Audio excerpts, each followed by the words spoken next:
2, 1.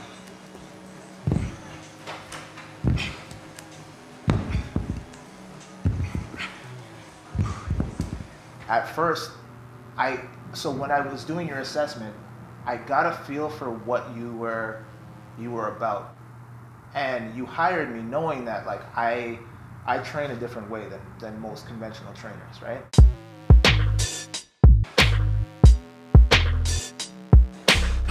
When I first moved to Toronto back in 2011, about 7 years ago, I was a big boy. I weighed 248 pounds, but I was like 40-some% body fat.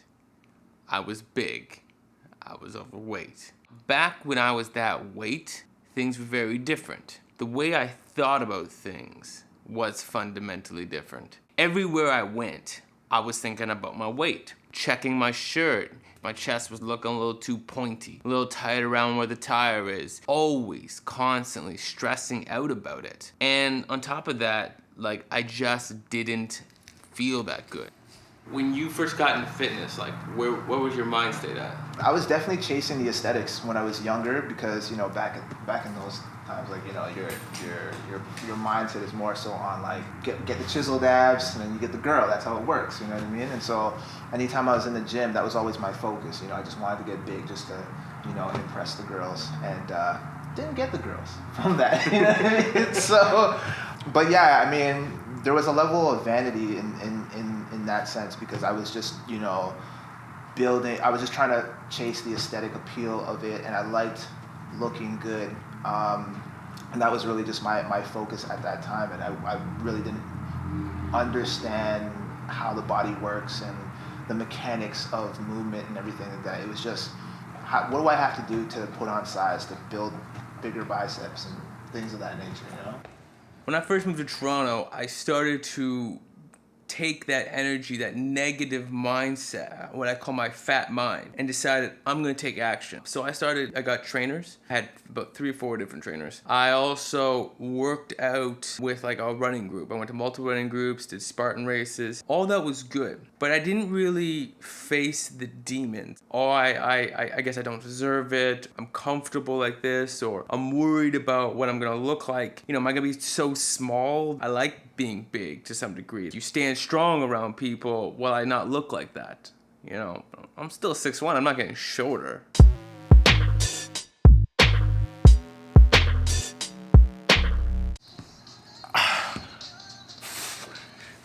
That's kind of the reason why I stopped lifting, right? And I have nothing against people who lift. We're meant to lift heavy things. We've been doing it since the beginning of time. But if you're not introducing complexity and then you go out and you impose these demands in the real life, you're almost guaranteed to get injured because, like, in life, you don't. It's not so mechanical like that. You don't move like that in every So it's not so life. linear. Right, exactly. So it's like when we're walking or we're running for the bus or something like that, if you're not prepared for it, like if your ankles can't go in, you know, inversion or eversion, or like, you know, if you lack the mobility, dorsiflexion and all that stuff. I know I'm speaking a lot of jargon, but the point I'm trying to drive home is that, for example, if you don't have the mobility in your ankles and you go and you run for the bus and you, like, you know, you tweak something, then you weren't prepared for that. Your joints weren't prepared for that, you know? But I got injured a few times. For instance, I went to a paintball competition and I ended up busting up my knee, tearing on my MCL. It took me 3 months to get back. I got back to running and I worked out. And at this point, I think I was pretty mentally strong. But then later on, come like the next October, and I was going for a run and I was feeling really good, and my knee got hurt again. And then after that, I just fell off. When I got injured, it allowed me to keep making these excuses.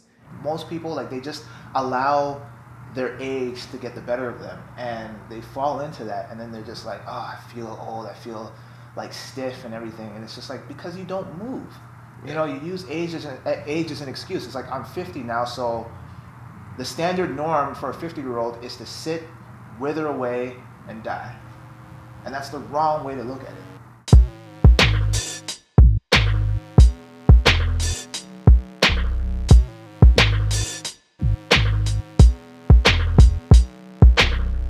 So April of 2017, we were working out, and the month before, I can't remember what I did, but we were tracking the numbers of my weight, and I shot up like 10 pounds in a short period of time. And I was back at like 230 almost, I think. You know, he was like, bro, like all that work, it's gone, what's up? And I ended up getting very real with myself. I looked at myself in the mirror, and I said to myself, you f***ed this up. What are you going to do about it? I also had started to deal with, and it's been interesting recently, like the relief of this feeling, but I don't even fully understand why I'm so relieved. I think it's just because my mental state's different. Before, I always felt like I was not allowed to be successful at certain things. And part of it's because like I feel like I need to have certain things in place. Getting my body right is a big part of that, or at least has been this thing that's felt like something that's holding me back because I'm not allowing myself, or like, why do I deserve the right to do this if I can't do this? Interesting. My mindset recently has shifted a lot because I've looked at, I don't know how many months it is. April to now is like what, like 10, 11 months? I've looked back and I'm like, the consistency of the discipline, like I had a few mistakes here and there, but like the overall 98% consistency in diet and exercise, you don't ask yourself, like, do I have time to go to the gym? The statement becomes this: I'm going to the gym. Now what do I have to do to make that happen?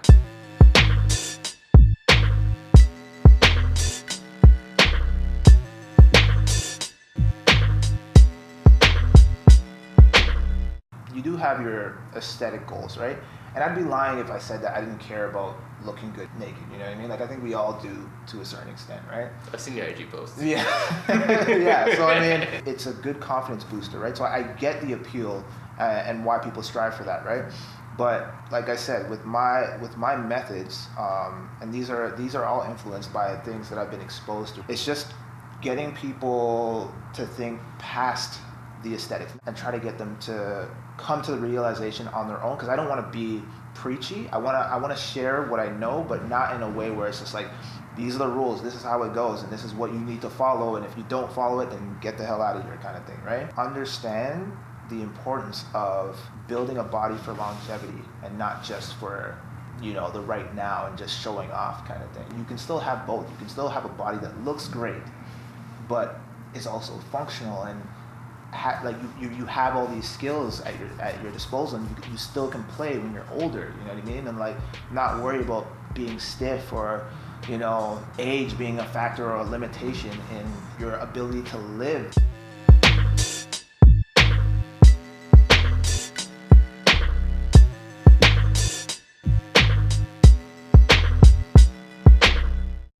What I'm trying to build is a long and happy life where this body is not a limitation. But not just that, the action of the discipline of taking care of myself transcends into everything. I will always feel capable to attack something. Let's say I'm making music, sit down and work when I don't feel like it, because I know the discipline, the mindset, the faith that I have in myself that I'm gonna sit down and do this, and it's going to happen, because I'm unwilling to see any other inevitable result. I know that even if it's gonna be 4 days of crap workouts, that on that 5th day, I'm gonna see some results from it, even if I couldn't feel it all those 4 days. And that's where that discipline's gonna come into play. I'm gonna put that discipline into my health,